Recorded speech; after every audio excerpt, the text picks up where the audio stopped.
So in this video I want to talk about colors in Photoshop, where to find them, how to get them. Um, Photoshop has what they call the color picker, and over here on the left you can see a black box and a white box. Blah. If for some reason it's not black and white, if you click on this little photo, it will set the default colors back to black and white. Or you can press D on your keyboard and it will go back to the default. Now, in order to change colors, you click on the black box, the foreground color, and your color picker pops up. Now, the color picker has this slide bar, goes through the different hues from red, yellow, green, blue, the pinks, and back up to red again. That red is slightly different from this red. So once you choose, okay, I want green, if you go in this box, then you have all these options of green. And all the way up and to the left is pure white. All the way down and to the right is pure black. The left side is less saturation. The right side is more saturation. And up is brighter and down is darker. So you have all kinds of choices in here. And you notice as I'm moving around, these numbers over here are changing. So these are ways that the computer recognizes colors. HSB, which I can't at the moment remember what that stands for, but it is computer language. It says this color, let me go up to white. It says it's 128, 0, 100%. RGB, which is the red, green, blue channel, it's 255, 255, 255. The hex code, you may have heard of that. It's FFFFFF. And the lab colors, just another way for computers to recognize a color, is CMYK. That is your printer. So right now it's all showing 0% because we're in white, but if we go into a color, now it will tell your printer to use 70% cyan, 3% magenta, 85% yellow, and 0% black in order to recreate this color. So that's what those are for. Click OK, and now I would be coloring. Let me get a new layer here. Now I would be coloring with this shade of green, which you may not be able to see too well. So that's how I choose different colors. Photoshop comes loaded with a bunch of swatches. If I go to Window and click on Swatches down here, your swatches palette will open up. Right now this is the standard palette. That's the one that's default with Photoshop, and you have lots of choices in here. And if you hover over a color, word will pop up. This is RGB red. This red is CMYK red, so this is the printer red. This is the computer red. And then there's a different red here. It's called pure red. Not sure what that means. Up here at the top right is a little down arrow with some straight lines next to it. If you click on that, it opens up this sub menu, and you have all of these color swatches to choose from. I don't really use these, but they are available in here. Like you have web safe colors. If you click on that and hit OK, now these are web safe colors. And so no wonder I don't use them. I don't like them.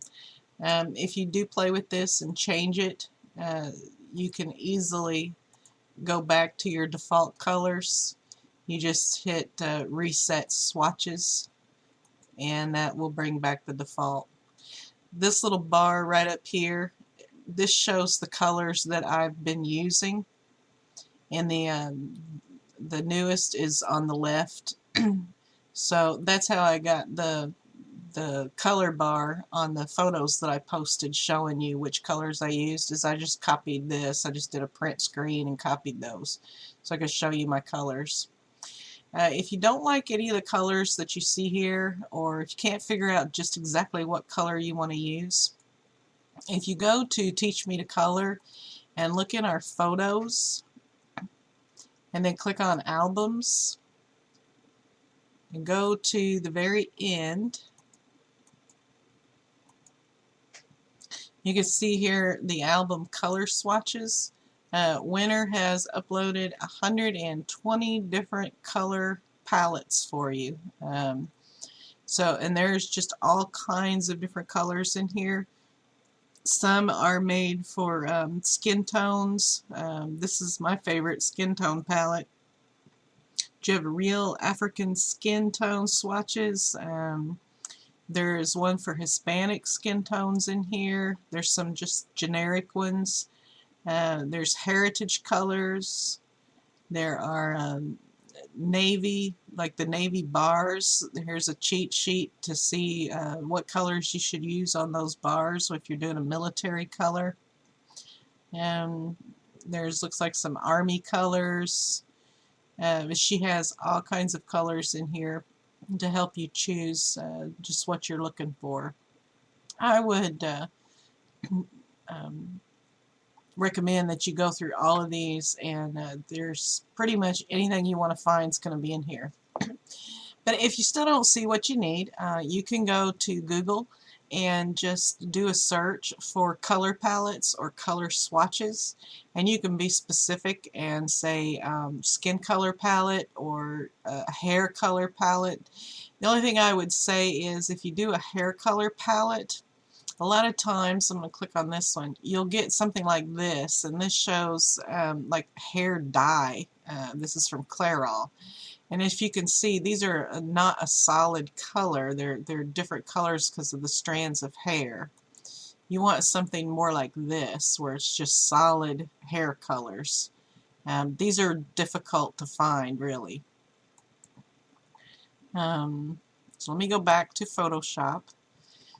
So say, actually here, let me show you this. I keep this open all the time in my Photoshop, and these are my favorite swatches. And I just picked a bunch of favorites and I put them all in a photo together so it's just one file.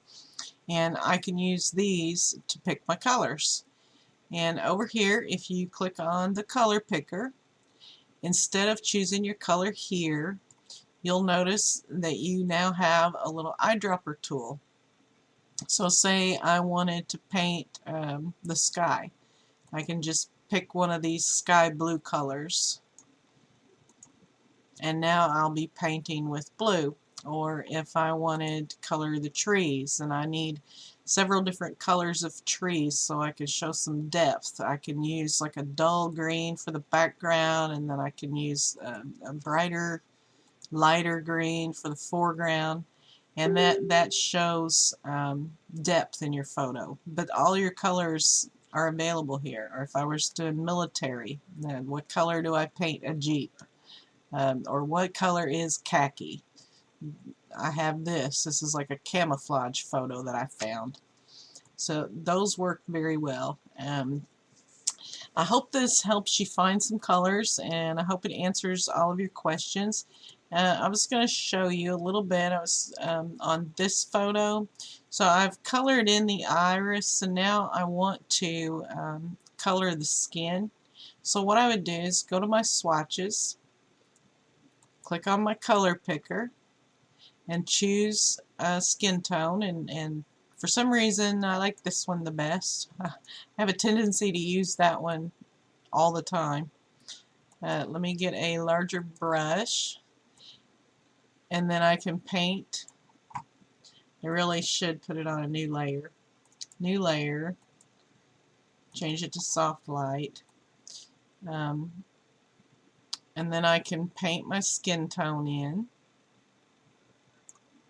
And it's moving slow. It happens to me when I have the video program open.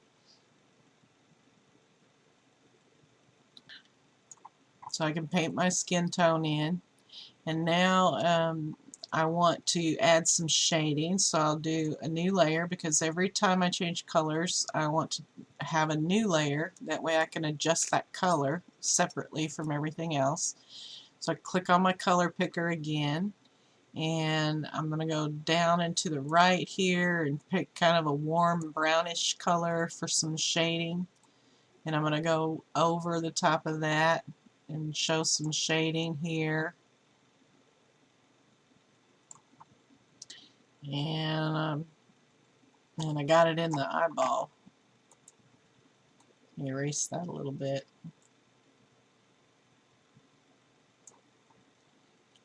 And turn that down a little bit. This is similar to Fade on PicMonkey. Helps things blend together. So that's how you find the colors and use the colors. If I wanted a bright pink now, I could just go over here to my swatches and pick on this pink.